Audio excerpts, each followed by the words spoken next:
what I'm going to use this time for right now is to go to Twitch. Oh, Twitch is starting. Oh, Jesus Christ! Fix today. We have just a little morsel to get to wet the palate. This is what we have. Megan just left. It's that boring. All right, okay. Talking about canon. I don't know what Megan screamed. Can you just shut up? Me? 2 minutes. Yes, I'm trying to do something and I can't think. Okay. I'm sorry. Sorry, I had a printer ink crisis and I couldn't hear what Poncho was saying and I couldn't hear what I was supposed to be doing and it was making my head hurt. Okay, well, anyway. Okay, we'll start over. Anyway, hey! Welcome to the third episode of Dragonballin. How's it going, everybody? Welcome to the #1 Dragon Ball podcast happening at 5:07 p.m. today on the internet right now. Like I said, we're just going to wet the palate real quick with a couple of the topics we're going to be talking about. We're going to be talking about the importance of canon, what canon means, and we're also going to be talking about the revival of F blogs that are happening right now. We'll touch on that. I know a lot of people are kind of scratching their heads what that means, but we'll touch on that. We're talking about Dragon Ball Z video games like Xenoverse and the new 3DS game. We're going to be talking about the American dub versus the Japanese subtitled releases and stuff like that. And we're going to talk about more about Gohan's suit and Vegeta's suit and, you know, stuff that we reflected on. More about tracksuits. Yeah, tracksuits. We're going to be talking about that stuff real quick. And as always, if you guys have any topics or anything that you want us to talk about, go ahead and throw them out in chat. And we'll go ahead and we'll take them into consideration and probably end up talking about them maybe in the podcast, but definitely in the after show. And we're doing an after show today and all that cool jazz. Also, we got an intro happening for the podcast too. So after the intro, we're going to go ahead and start off. So here it is. Jet.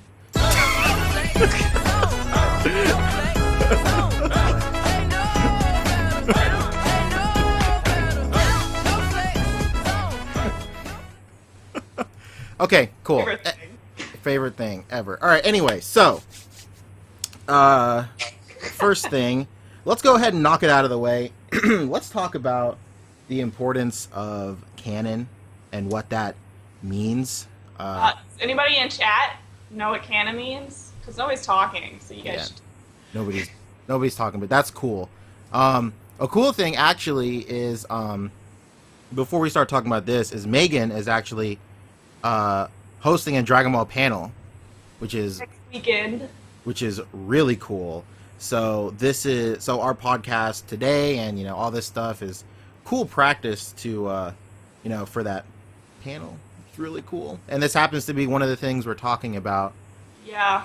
That she's talking about in her panel. So it's really cool. So if you want to go ahead and say a few things, I'll chime in whenever about the importance of canon in the Dragon Ball world. I'm not a crazy Tumblr internet girl, but I do understand the purpose of canon and what it means, and I really only ever use it talking about Dragon Ball.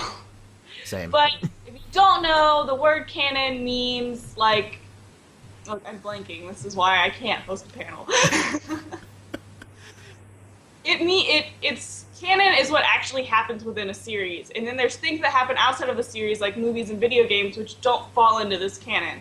So a lot of Dragon Ball Z movies aren't considered canon, so characters like Cooler and Broly, they don't exist. Even though they exist. Yeah, that's very true. Like, a good way to put it is canon, what a lot of people consider canon is anything written specifically by the person who created that property. And what a lot of people get confused is the difference between Eastern canon and Western canon. Because for specifically manga and stuff like that and anime, people people who write manga and produce anime in Japan, all this stuff is written by one guy, especially manga. Like, it's written by one dude, the story's usually written by one dude, and it's drawn by one dude. And, like, the story is, like, it's his story, specifically just his story. And he has full control about what happens in there. And that's basically it. Now, when you try and translate that over to, like, Eastern audience, like, Western audiences, like here, a really good, comparison is, comparing manga to, like, modern comic books. Like a lot of these superheroes and a lot of these properties are like decades old, and people who originally wrote these characters and created these characters aren't writing the comic books anymore. So here in the West, like in the comic book industry, they lend out these properties to other artists and other writers, and it gets kind of like muddled between that. So that's why it's always a little bit hard to decipher what's actual canon in Western stuff more than Eastern stuff, because in the East, specifically about Dragon Ball, whatever Akira Toriyama wrote or has said is part of his story of Dragon Ball that he wanted to tell, that's canon. But So Kai, like Dragon Ball Z Kai, as much as everyone hates it except me and Poncho, Dragon Ball Z Kai is completely canon. There's nothing in that that doesn't exist. yeah, exactly. Yeah, and another thing about Kai is a lot of people hate on Kai is because the first iteration they ever saw of Kai is whatever aired on Nickelodeon. You know, I liked it. I liked it when I saw it on Nickelodeon, and I still like watching it uncut. That's just me, though. Like, I got excited. I was like, whoa, Dragon Ball Z's on Nicktoons Network. So for some reason, I had that channel, and I really enjoyed it. But I would watch it, and I saw it, I was like, this is a really good way to be re-airing Dragon Ball Z. Yeah, it's really cool. I remember when Kai was first announced, and people were bugging out whenever Kai was first announced, and they aired that first reanimated opening for Kai, and everybody thought it was going to be reanimated. But basically, for those of you who don't know, Kai is just the one-to-one representation of the manga. Some of the scenes and stuff are cleaned up, but most of it is all the original art stuff. It's the original cells and stuff. It's just stuff that has been like deteriorated and had a lot of like grain and stuff is cleaned up. And I have mixed feelings about that. Like, I understand the need to clean it up for when entering like the high definition age and stuff, but there's like a certain charm to like that old, really grainy. I was actually reading about Kai the other day, and I was reading about how they specifically hired people to make it look old. Like, the people who were cleaning it up were cleaning it up specifically to keep it looking like it should look. Oh, that's cool. Yeah. That's really cool. I did not know that. Somewhere, because that's what I do. Yeah. On the internet all day. Hey, me too. So, yeah, some basic like misconceptions of canon is filler. I know a lot of people have like differences about filler, but honestly, if it didn't, especially for Dragon Ball, if it didn't happen in the manga, then it's not canon. It doesn't exist. So like the Garlic Jr. saga is like a perfect example. That didn't happen in the manga. That was just stuff that Toei Animation did.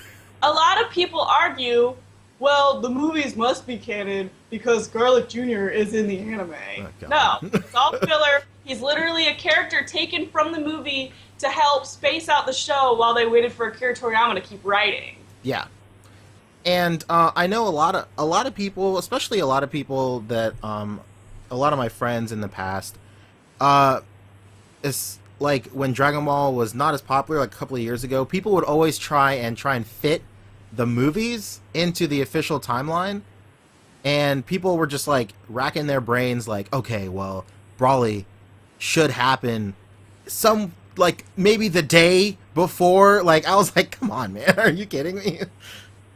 Like a lot of I always have people ask me, like, Megan, what order do the movies go in? Like, where do they go in with the show? And I'm like, they don't go in with the show, but if you want to watch them in order, just watch Gohan's clothes. Watch Gohan's clothes. But yeah, like we were saying, movies aren't canon. The only canon movies are Yo, Son Goku and His Friends Return, Battle of Gods, and Frieza that's coming out. Yeah. And then there are elements from Bardock, Father of Goku, which are canon. The character of Bardock is canon, but not necessarily the whole movie. Just the events. The characters in the plot of Bardock are considered canon, but that was completely constructed by Toei Animation. That wasn't anything to do with Akira Toriyama. But he liked it, so he said, "Yeah, I like that. I'm gonna keep that." And he's referenced it in the manga and other things. And yes, then just exactly. recently with Jocko the Patrolman, he did a short about Bardock, and it kind of like undoes everything they said about the Bardock movie. Yeah, more or less. Goku's like 3 years old, and he's in like a little outfit when he gets sent to Earth, and But that's considered the canon, so you just have it has to go over your head that Goku's supposed to be a baby. Yeah, it's really weird. I'm a little indifferent on that. I'm not really a fan of that, but you know. I the story, it was cute. I feel like he should have tried harder to remember that. It makes sense. He definitely should have tried harder. Okay, so next up, I guess we'll start from the top. Hey, we talked about Bardock. I'm happy. Okay, yeah, let's talk about Bardock. What do you want to talk about Bardock? Let's go. No, we already talked about him. Oh, okay. That's it. Let's see. We can. Oh, I know. Last week we were talking about everybody's clothes, and we were talking about like Gohan's tracksuit and stuff like that. And there's like this huge thing going on with Bardock's track. I mean, Bardock's tracksuit. Gohan's tracksuit. In another prequel movie where Bardock wears a tracksuit and goes, "One day, my son and my grandson are gonna look really fucking stupid."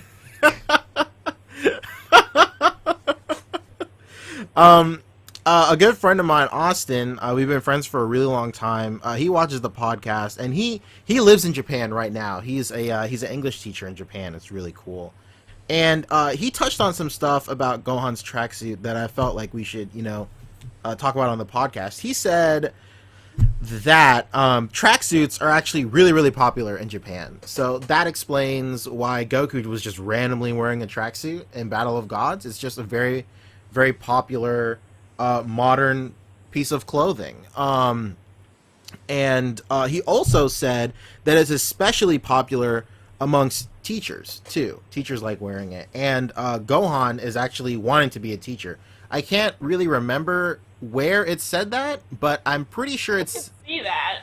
Yeah, you can definitely see it, but I remember officially they said it somewhere, maybe in some revival of F-Blog or something like that. And I know we were talking about why it was green, and he also brought up that when he was the Great Saiyan Man, his costume was green too. So that's something I totally glossed over. What was that? It's like Gohan just wants to be green. Yeah, that's true. He wants to be green so bad. Look, me Piccolo. Everything makes sense. This is the closest I'll ever be to looking like a Namekian. Okay, next thing I wanted to talk about was the revival of F blogs.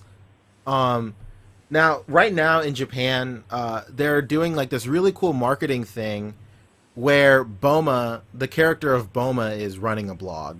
And every day until the movie starts, she writes something in the blog, and it usually some of it's in character, where like Boma will talk about what's going on with Vegeta, or Goku will come on and like guest a blog post or stuff like that. But sometimes it's like breaking the fourth wall stuff. Like she'll talk about like the actual movie coming out, and then she'll talk about what else will she talk? She'll just talk about just stuff about the movie, and it's really cool. And a lot of times she'll have voice actors on, and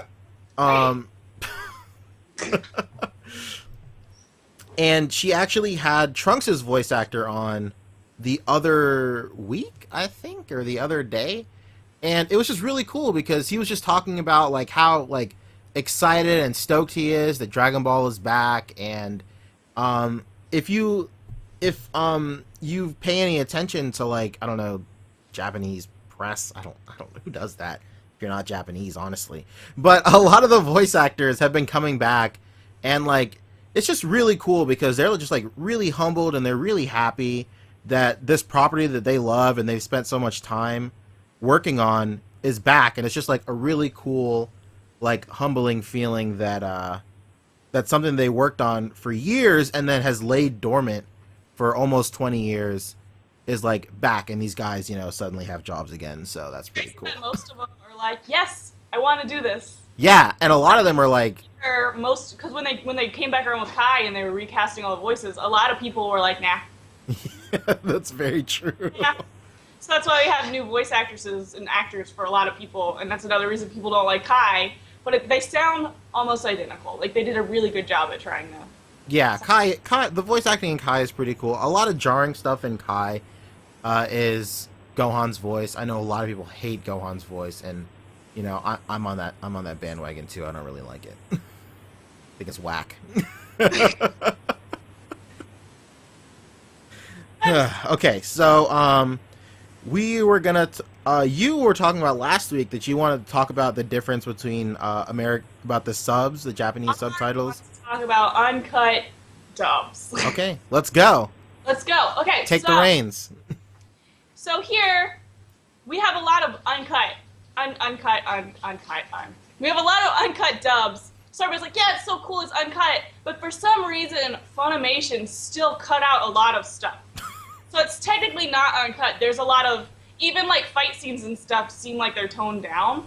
And then phrases and things. If you're familiar with Dragon Ball all in an uncut sense that's not directly related to the anime that comes out here, one thing Master Roshi does a lot is he likes the term puff puff, which is essentially like, I'm going to take your boobs and put them around my face and I'm going to go like this. Motorboats. But he says it all the time. And in the uncut dub, he never once says anything remotely sexual like that. It's always covered up, and he'll be like, oh, I want to kiss the bride, and stuff like that. It's why? I completely changed that. It really bothers me. Yeah, it's like that's a much deeper conversation, like between the fact that they can show like dudes getting like their arms like torn off and like getting their bones broken and their noses caved in their face, but Master Roshi can't motorboat somebody. Like, I don't know.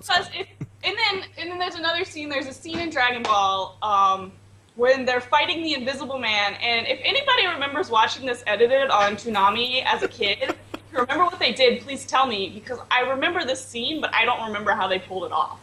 Anyway, in Dragon Ball, there's a scene where Yamcha's fighting the Invisible Man and he can't see him. So Krillin goes, yo, Goku, go fly, pick up Bulma and bring her and Master Roshi here. So Goku goes and gets him and he comes up, and then Krillin literally grabs Bulma's top and rips it down so Master Roshi nosebleeds all over the Invisible Man.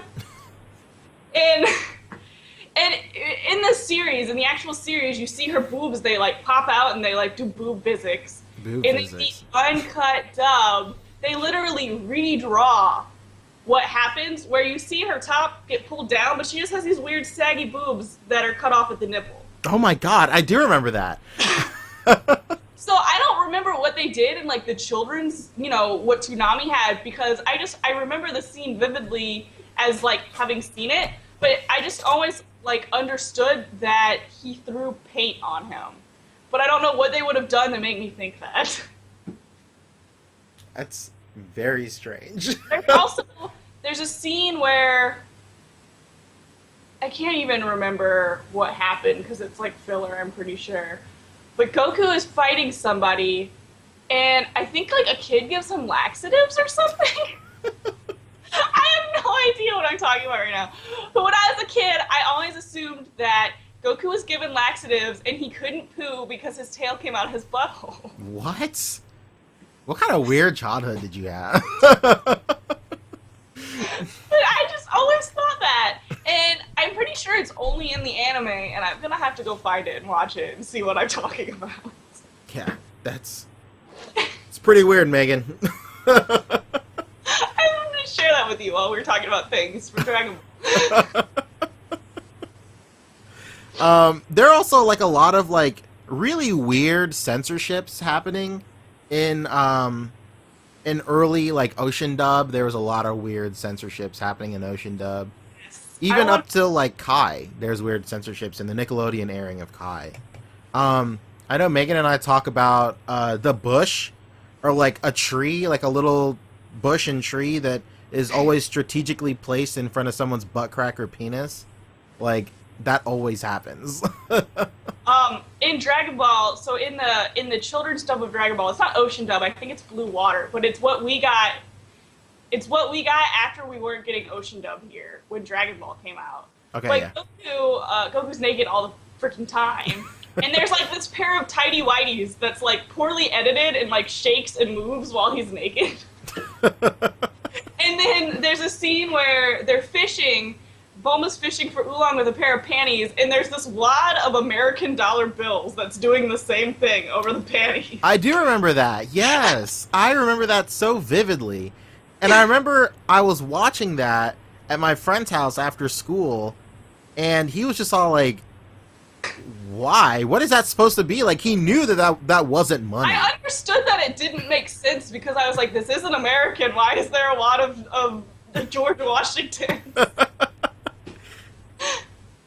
Especially because everywhere else in the series, there is no currency. It's zenny. Like, Yeah. this is not American dollars. No. But there's a lot of stuff like that. And then in Kai, they also have, he's blue, right? Blue Mr. Popo. Yeah, that's really weird. And everybody's like, that's so stupid. He's not supposed to be offensive, but calm down. Mr. Popo is probably 99.9% supposed to be offensive. I don't know about it. He's not. I don't know about. Not supposed to be offensive, but when Dragon Ball was being written, that wasn't something that was offensive. Oh yeah, I could definitely see that. It wasn't intentional. Anytime Akira Toriyama draws somebody who's African American in any way, they're very stereotypically drawn like Mr. Popo is. That's very true. But then it's just a lot of like a lot of like older Japanese animes that do that. Like, you just have to realize that, like, you know, people really have to put in perspective that Japan is an isolated island.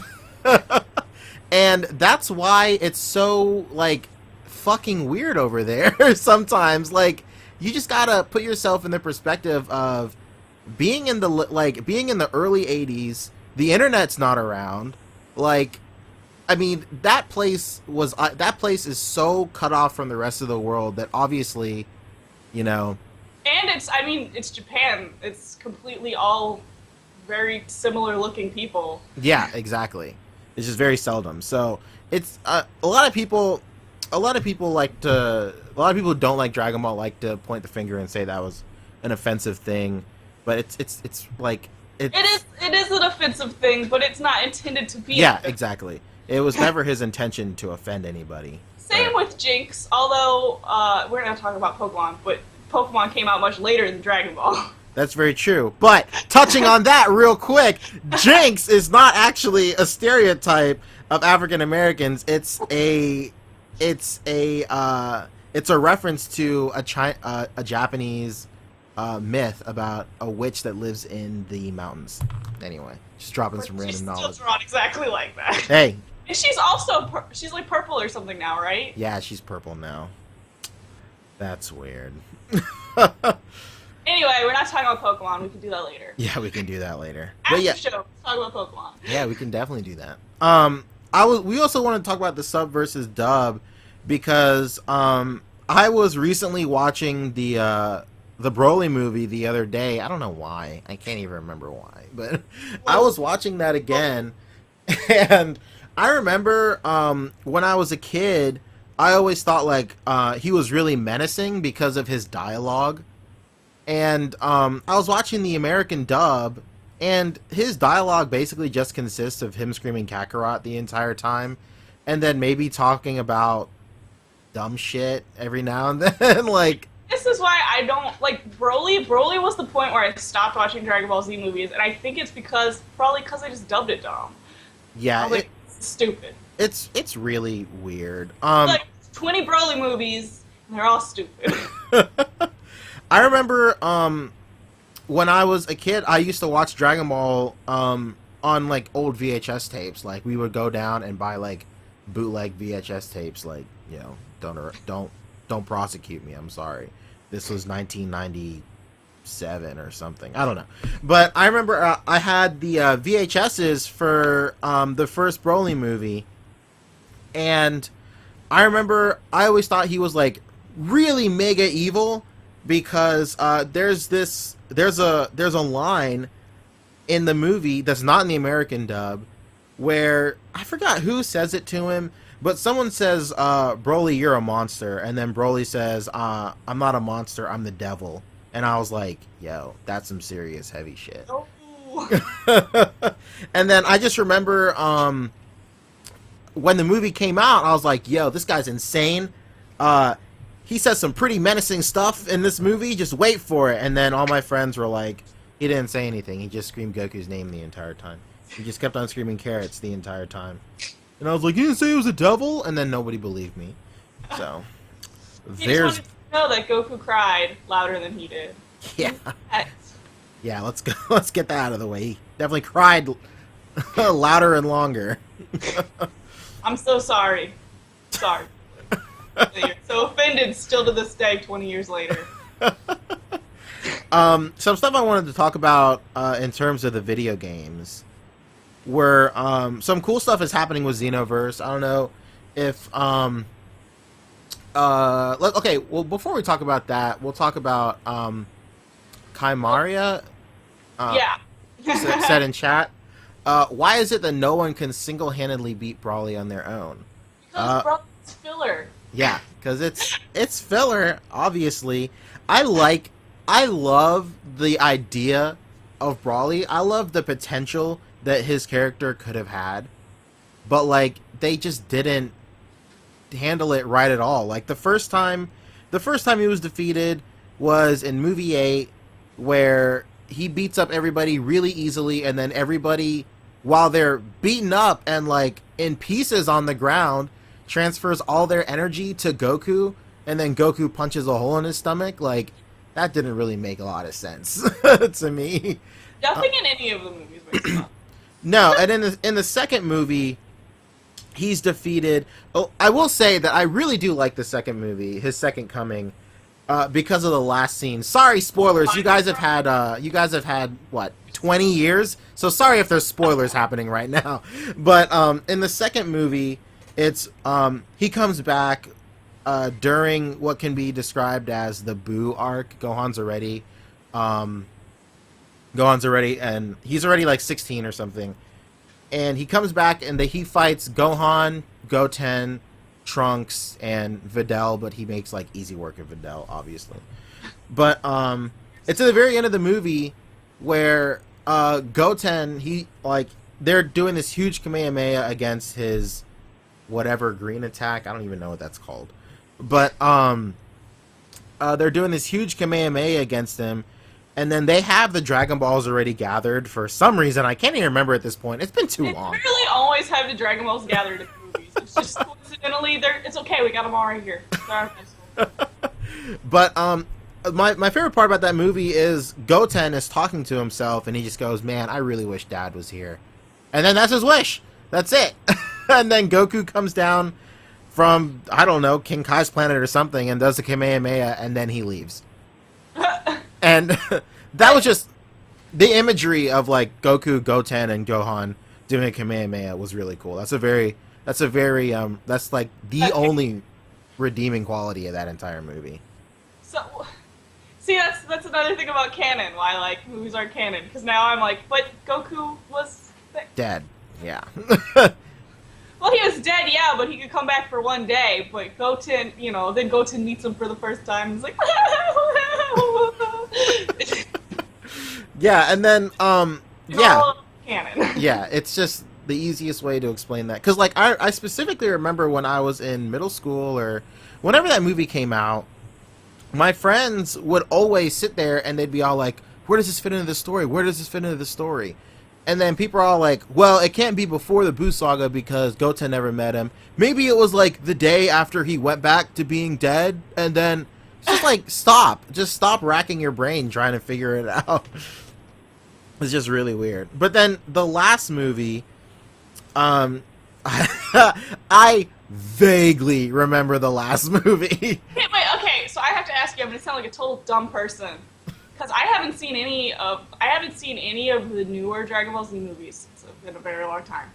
Battle of Gods is written out of this, but I constantly watch the first 3 or 4 a lot because I really like them. But things like Broly, I just don't remember. But I remember Broly. I remember like Bio Broly. Yeah, that's the third movie. I have an image of like a Swamp Thing Broly. Yeah, that's it. Oh, there is a Swamp Thing Broly? Yeah, it's definitely Swamp Thing Broly. So, so the third and most, like, ludicrous movie in the Broly trilogy is, I can vaguely remember, I think it was...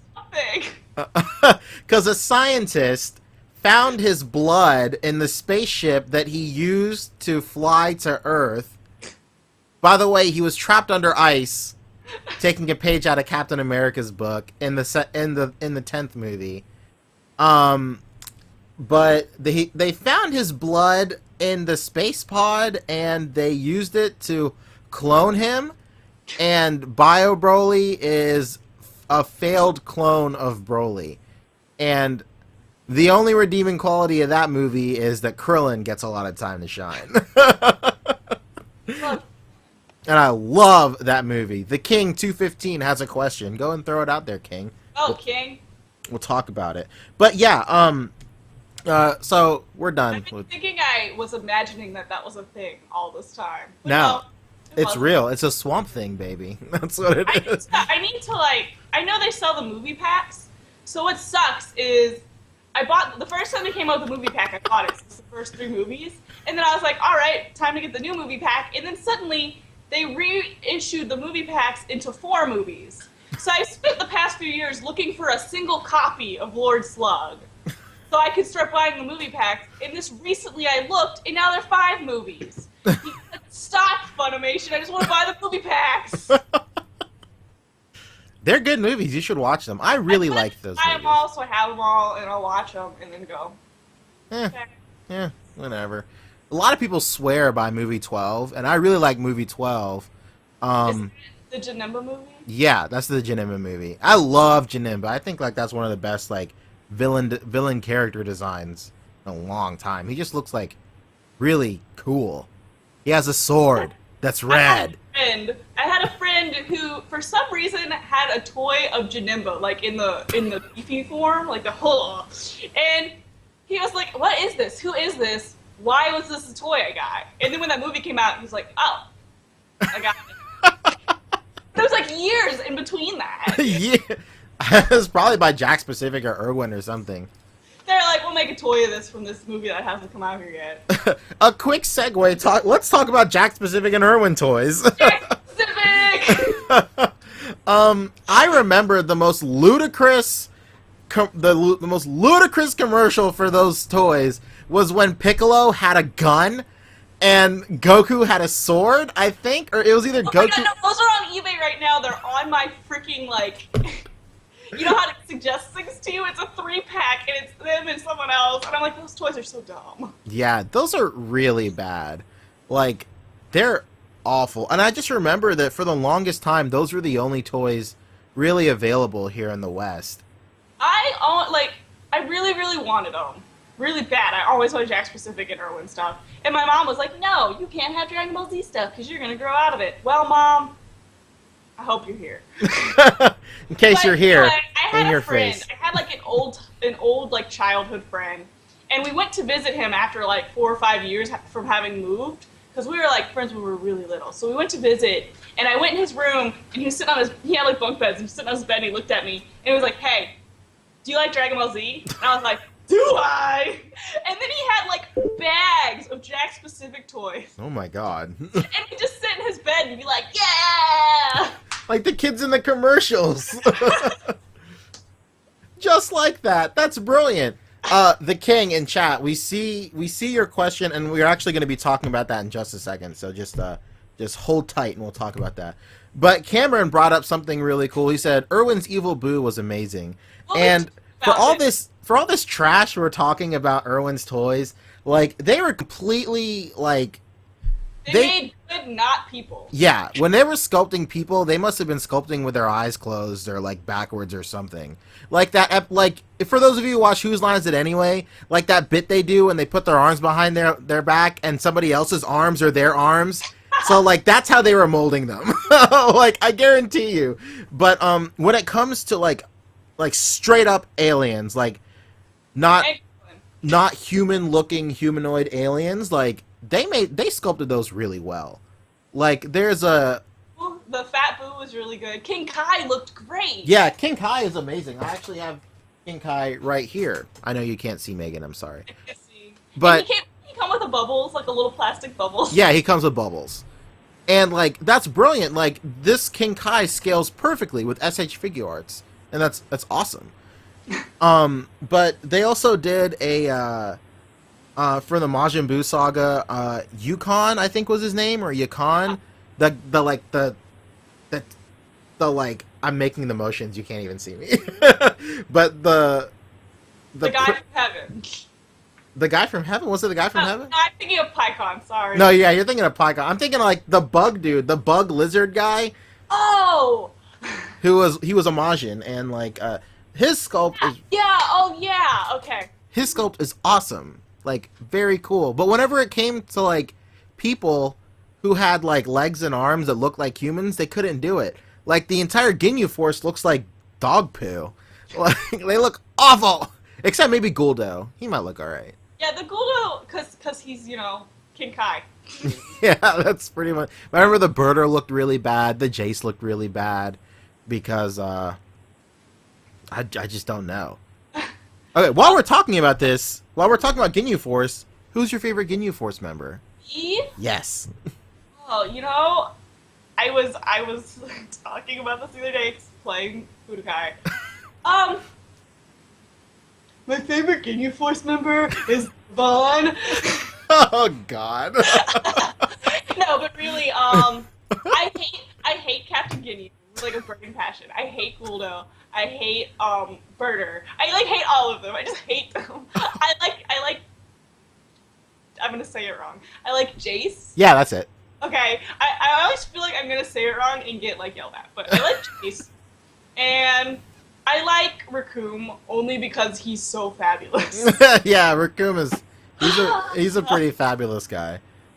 I love Jace. Jace is my favorite character. I don't know why you don't like Birder. Birder's just Birder reminds me of the Space Jam aliens. That's why I love him. And I was just deathly terrified of the Space Jam aliens. Come on, are you over that I didn't like Birder? Why were you so scared of the Space Jam aliens? Oh, no, I remember like watching that movie like at a cousin's house or something, and I was like, they're like tiny and cute, and then when they got all big, I was like, if you got beef with the Monstars, I'm afraid we can't be friends anymore. It's not an issue anymore. Like I'm not terrified of the movie now. I'm not No, you know what? If I watched The Great Mouse Detective, I'd probably still be terrified. But oh God.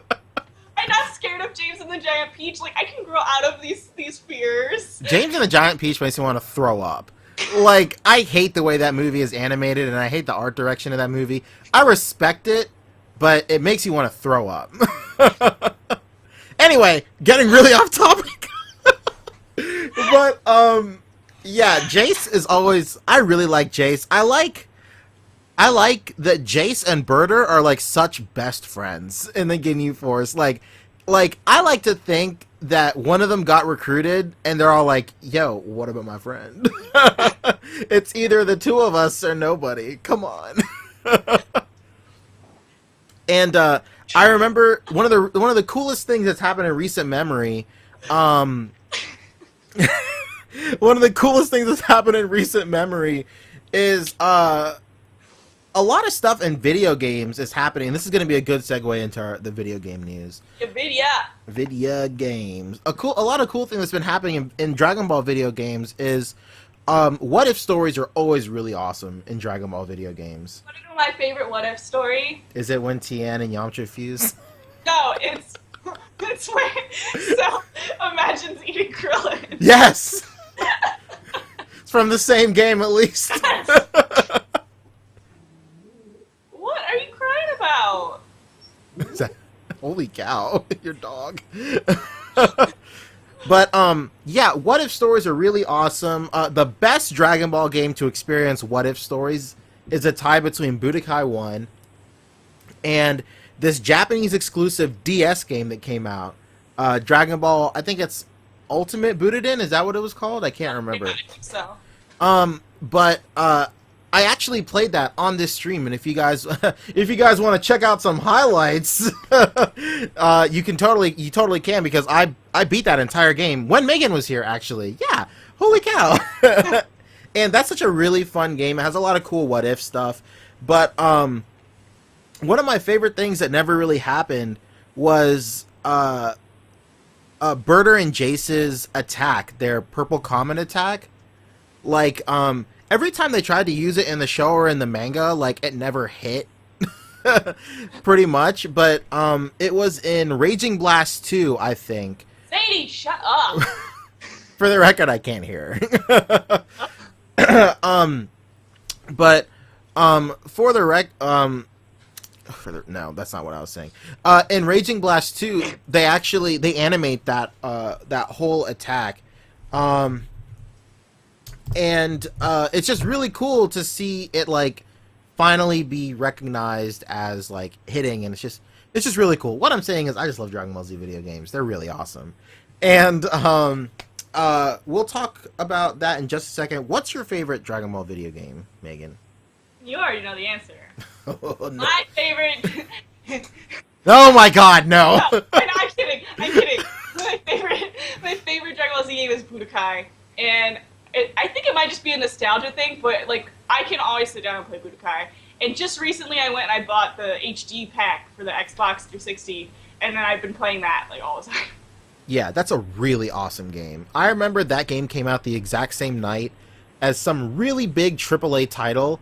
I can't even remember, but I came into GameStop proudly wearing this Dragon Ball shirt, and then the guy behind the counter was like, "Hey, are you here for whatever that game was?" And I was like, "Nah, son, I'm here for Dragon Ball Budokai HD Collection." And this one dude in the back of the store was like, "Hell yeah, there's another one!" And I was like, "Hey, I'm also getting the other game too." So.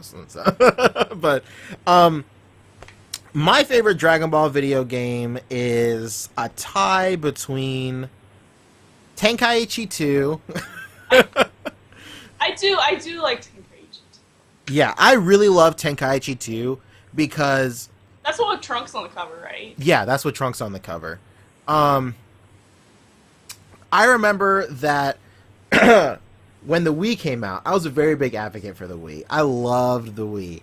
And I remember I could only get one game for the Wii or something. I only had enough money for one game, but I ended up doing something really dumb, and I bought Tony Hawk Downhill Jam or something. I can't even remember what it was. It was some stupid game. But I opened it and I played it, and it was the worst thing in the world. The controls were just really bad. And I begged my local GameStop to take it back, and they did. So I got Raging Blast 2 with it, and not Raging Blast 2, Tenkaichi 3. And for those of you who have never played Tenkaichi 2, I'm sorry. For those of you who have never played Tenkaichi 2 on the Wii, yo, you have to. The like motion controls were so spot on for that game. Like there was just something really cool about tangibly like taking your Wiimote and nunchuck and going like that and then doing a Kamehameha, and it was really cool, and it worked all the time. Like I have 3 on the PS2. Yeah, well, see, you know. I like playing it, but a cool thing. Sorry, I like interrupted. But No, it's okay. Go ahead. a cool thing about Budokai Tenkaichi 3 and also being a cosplayer is they have a turnaround for almost every character in almost every outfit. And you can literally move them, like, and see it, and it gives you all their info and stuff, and then it tells you their voice actors, and they have, like, you can listen to them say things. It's really cool that they have that whole extra section. Yeah, it's very cool. It's very, very awesome. Let's see. So it's a tie between that game and then a really, really unknown Dragon Ball game for PS1, and it's a game called Dragon Ball Z Legends. And it's really awesome. It never came here to the West, which is really upsetting because it's the most like Dragon Ball Z type of game I've played, where you don't specifically take control of one character. Like you take control of a character, but there's not a specific button for punch. There's not a specific button for kick. And I know that might sound really bad, kind of like Battle of Z or something. Excuse me. But it is because what do you call it? It's because you take control of a team of 3, and you can switch between all these different characters at different times. And then instead of just punching or kicking, you go ahead and you do like all that really high speed fighting. That's your attack, high speed fighting. And there's a gauge at the top. And then depending on who does the most damage and stuff, the battle will like be in the favor of either you or your opponent, and whenever the gauge gets to one certain point, depending which character you're controlling at that moment, you do that character's special. And it's just really cool. It's a really cool game, and not a lot of people know about it. For those of you in chat right now, and for those of you watching on YouTube tomorrow or whenever this goes up, do yourself a favor and look up gameplay videos from it, and you'll really see that it really does feel like a very frantic battle, very Dragon Ball Z-ish. It's very cool.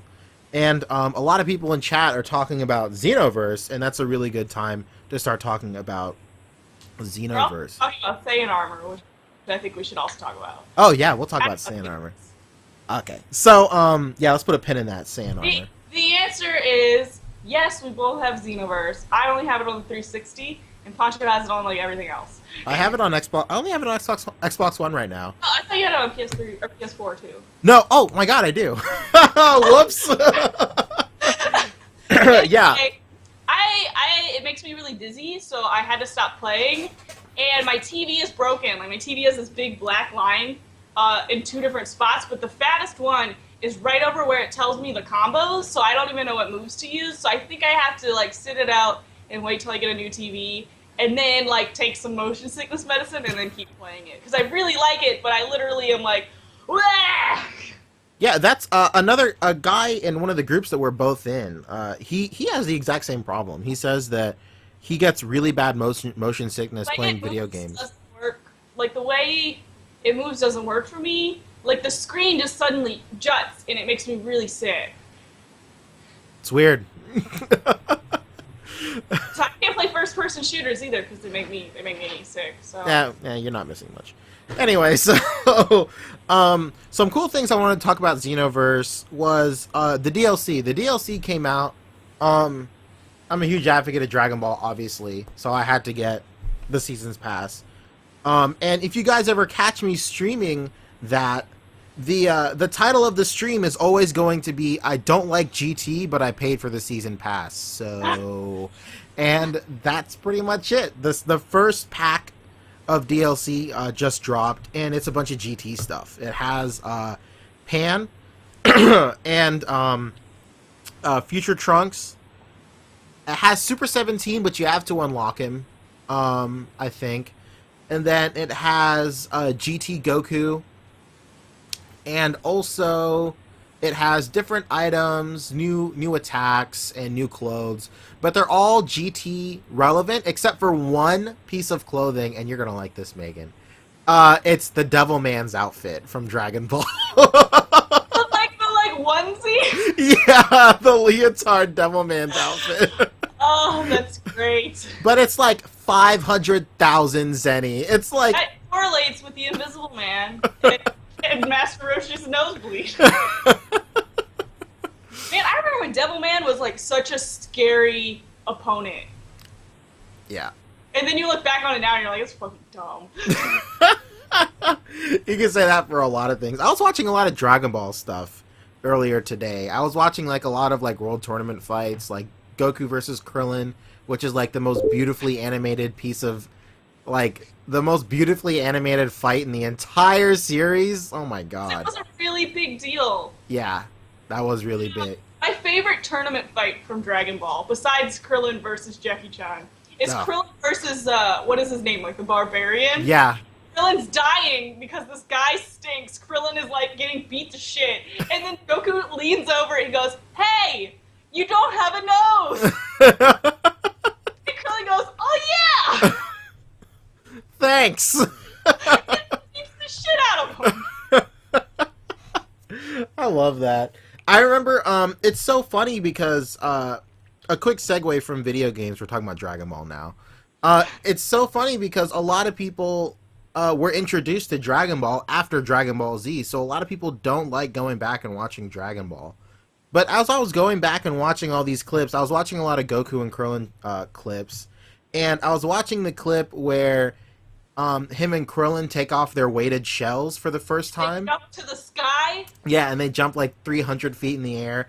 And everybody was having this huge discussion about man, I didn't realize that Goku and Krillin were such good friends for so long.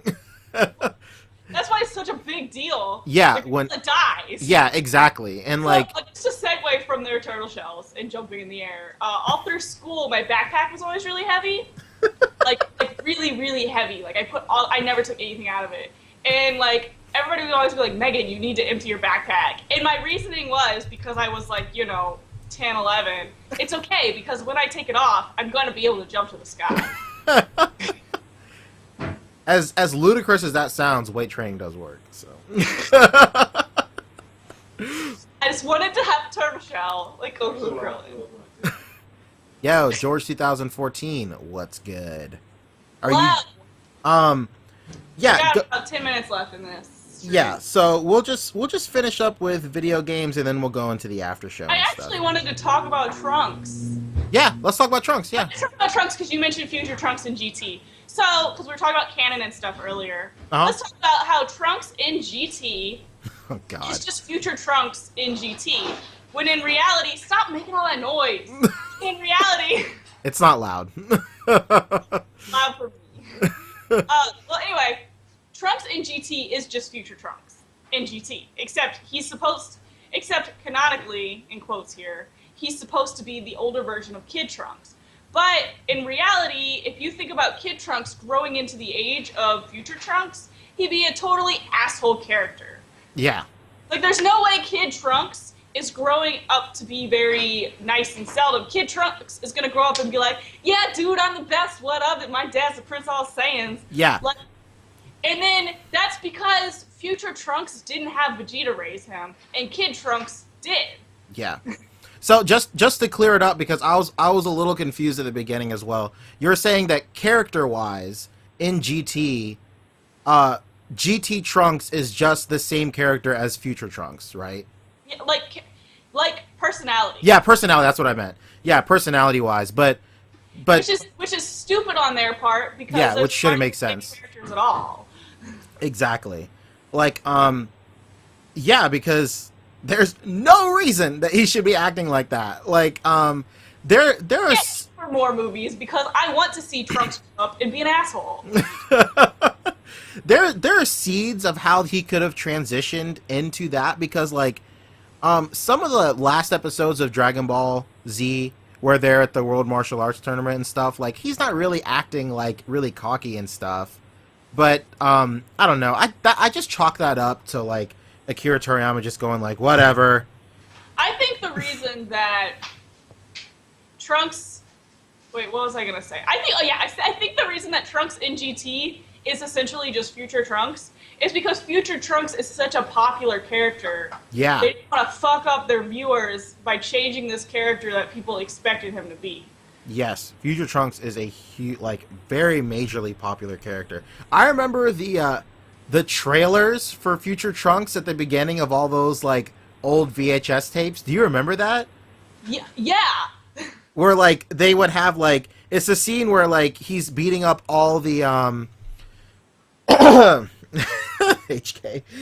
It's the scene where he's beating up all the Frieza's henchmen, and it's, like, that black screen, and then he cuts through it, but instead of, like, the rest of the scene playing out, it would cut through it, and then it would flash, Trunks, Trunks, Trunks! There's, like, one where it was all this, like, really intense and upset scenes, and then it flashed to a picture of the box, like, because you know how they did the box set VHSs? Yeah. So it was, like, whatever the Trunks saga is considered, and then there's one tape that doesn't match, and it's the movie. I had the History of Trunks movie on tape because I recorded it off TV. Oh my god. So I recorded history. The first thing I recorded was Bardock, and then I recorded this Fairly Odd Parents movie. I think it was Candle Chasers. And then I recorded History of Trunks, and there was so much on the tape that it cuts out right as he sees the spaceship. Or the time machine. Oh my god. But so I had this tape, and I would always make custom covers for my VHSs that I recorded. So it said Fairy Ball Z, and then I drew a wand and a Dragon Ball. Come on. Come on. I wish I still had that. I would send it to you. Oh, thank you. Happy birthday. Happy birthday. Dragon, it's Christmas. Yeah, sorry. Yeah, I think there's... Okay, so we got like 7 minutes left, or 6 minutes. Let's... Let's finish up talking about the video game stuff, because I want to talk about the 3DS game coming out. Oh, yeah. So before we do that, there's, the second pack of DLC for Xenoverse was revealed, and it's gonna have more GT stuff. It's gonna have Super Saiyan 4 Gogeta, and it's gonna have those weird evil Shenron dragons. I completely checked out when it came. Like 100, I have no idea what's going on with any of that garbage. So I don't know what's going on. So it has some of that stuff and then some other GT garbage. I really hope that they fill out some stuff. Like, they've said that first and second form cells are coming. Like, they just don't know when. And I'd really like first form cell to, like, come out. I'd like first form cell to come out with a special beam cannon. Like, his specials would just be different. Because I really think it's really cool that when you change costumes in Xenoverse, that your movesets change too. I think that's one of the coolest things in the world. And, quickly talking about this 3DS game, there's this new 3DS game coming out for 3DS. It's a Dragon Ball Z game. It's called Dragon Ball Z. Maybe it's called Super Butoden or Super Ultimate Complete Endgame Butoden. I don't know. It's like the ultimate Butoden. Kamaria feels me. First form cell rules. I'm the one who's in love with first form cell. Oh, you love first form cell. I think everybody loves first form cell. Like Empire Cell is my favorite, like one of my favorite characters. I love how like yes. Really quickly talking about like I just found out that for those of you who played like Budokai and all that different stuff, I know a lot of people are kind of weirded out that specifically for Cell, whenever Cell transforms and stuff, he always has the same voice for every single one of his transformations. And I know that's always like not weirded me out, but that's kind of like always bothered me when I was little.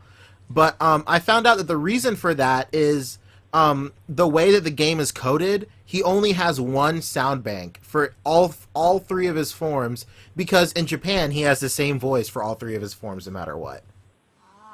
So that explains it. Though, because there's like mirror, and then there's like haha, and then there's I am perfect cell. When I said that, I pictured Boo when he made his face handsome. Yes, exactly. Mad Cameron says First Form Cell is one of the best designs in the series, and I agree. I agree, and I think it's so whack. The only reason Cell has more forms is because Akira Toriyama's editor was like, hey, no one likes that shit. Can you please change it? All right, thanks. And that's it. Oh, I made his next form so ugly. Yeah, like, a lot of the times that different stuff always happens kind of like weirdly is because Akira Toriyama's editors would come in and just go, hey, we don't really like that. Can you please change this, please? And that's why 17 and 18 are a thing, because when 19 and 20 came out, nobody liked their designs. Everybody thought it was weird, so we created 17 and 18. And then they were all like, okay, that's kind of dumb that he's fighting androids. We need another android. So he created a biological android, which was Cell. And then everybody was all, and then his editor was like, nah, I don't really like Cell. And he's like, you don't like Cell? Okay, well, I'll make him really huge and gross looking. And everybody's like, nah, I don't like that. So they're all like, okay, well, weird. So, yeah, closing it out, I love Cell. Anyway, but I do want to talk about the 3DS game. Harpster brought it up. It's that new game made by ArcWorks. Yes, and it looks freaking awesome. It's the return to sprite-based, like 2D plain Dragon Ball Z fighting games. And for those of you who don't know, sprite-based games are like old retro video games. I guess now they're called retro video games. But it's like games like stuff on the Super Nintendo and anything below. All the graphics were made out of sprites. Those are what sprites are. And it's just digitally drawn stuff is a sprite. And like, no, this is a Sprite, and I had a Sprite. Yeah, I wish I had a Sprite too. But it just looks really good. Like the art design of all the sprites look really awesome. Super extreme booted in. That's what it's called. Thank you, Harpster. It's having over 100 characters, which is unbelievable. That's really cool. Some of the characters are going to be like assist characters, kind of in the vein of Burst Limit, or like kind of like Super Smash Brothers, how they have assist trophies in Super Smash Brothers. It's going to be really, really cool. It's really awesome because for those of you who have an import 3DS, i.e. me, in next month's, either next month or the month after that, that issue of either V-Jump or Famitsu, I want to say it's Famitsu, is going to have a QR code where you can download the demo for that game. And I'm going to be all over that like white on rice, or I don't know. Or like Hercule on Zenny. I don't know what I'm saying. Like Hercule on Zenny. But I'm just going to be all over that because I'm so excited for that game. It looks so cool. Just in screenshots alone, it just looks really awesome. And ArcSoft is usually known for putting out good products, and you know, I have faith in what it's going to be. And Harpster also copy and pasted a whole bunch of stuff saying that the first printed copies will receive Dragon Ball Z Super Booted in 2 on I think it's going to be a download code. And for those of you who don't know, I really like using that phrase. Super Booted in 2 is a Super Nintendo game, which is one of the better fighting games for Super Nintendo. Dragon Ball Z fighting games for Super Nintendo. It's really, really cool. So, Okay. yeah, I think we got through everything on the list. We talked about that. I also did want to touch up that Vegeta's suit, his clothes under his armor, they are 2 pieces of clothing. He has a shirt and pants on. In new art, you can tell. Look at Megan. Look at her go. There was in one of the blogs for Revival of F, they were featuring Tien, and Tien was talking about how stoked he is to go ahead and show everybody the fruits of his training. He also mentioned that he also said that there's 1,000 soldiers. He specifically used the term 1,000 soldiers. So it's looking like Frieza's army is going to consist of, if I say it anymore, I'm going to like have an aneurysm, but 1,000 soldiers. And he said that 1,000 divided by 10, so that won't be too hard.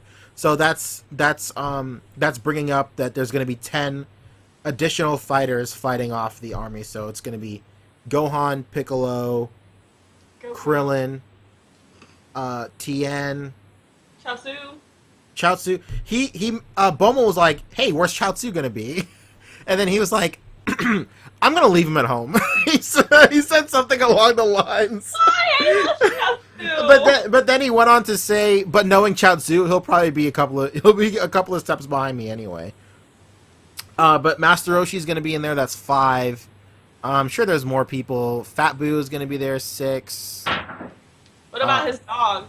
Yeah, the dog will fight. You know, I thought it was so funny that his name was Boo and the dog's name was Bee, and I was like, ah! That was really funny. That is pretty funny. One of the only redeeming qualities from that saga. Anyway, so I guess it's a good time to wrap it up, and then just head into the after show if you want to do after show stuff. Do you have time for that? Yeah. Okay. But yeah, this is a good time to wrap it up. For those of you who are hanging out in chat, thank you so much for chilling. This has been another episode 3 of Dragonballing with Uncanny Megan and Pawn Cheesy. That's me. But yeah, I hope you guys are enjoying the show. We're gonna try and do it either every Sunday at 5 or maybe Saturday. I don't know. What are you thinking? Well, I have conventions the next 2 weekends, so we might have to. Yeah, that's very true. We're gonna do it kind of early. Yeah. You are going to be pretty busy. I think Wednesday the next 2 weeks, just... Yeah. So, go ahead and set your calendars, everybody. Wednesday for the next 2 weeks. Hopefully around 5 o'clock. Maybe like 6 or 7 Eastern time. Like, I feel like on a weekday, probably 7 or 8 would be good. Yeah, so everybody has time to get home from school or work and stuff like that. But yeah, in case you miss it, you can always feel free to check us out on YouTube. Just search for Poncheesy Games. That's my personal YouTube channel. And all of our podcasts are uploaded till there. But yeah, it's been episode 3 of Dragonballing. Hopefully you guys enjoyed it. And we'll catch you guys next week in the next episode. So, deuces. I'm doing the peace sign over the eyes if you want to do it too. Oh. Okay. Like how Chi-Chi danced like that. Yeah, and Chi-Chi dances like that. It's very cool. Oh, I wanted to talk about why Goku doesn't suck. Oh, next week.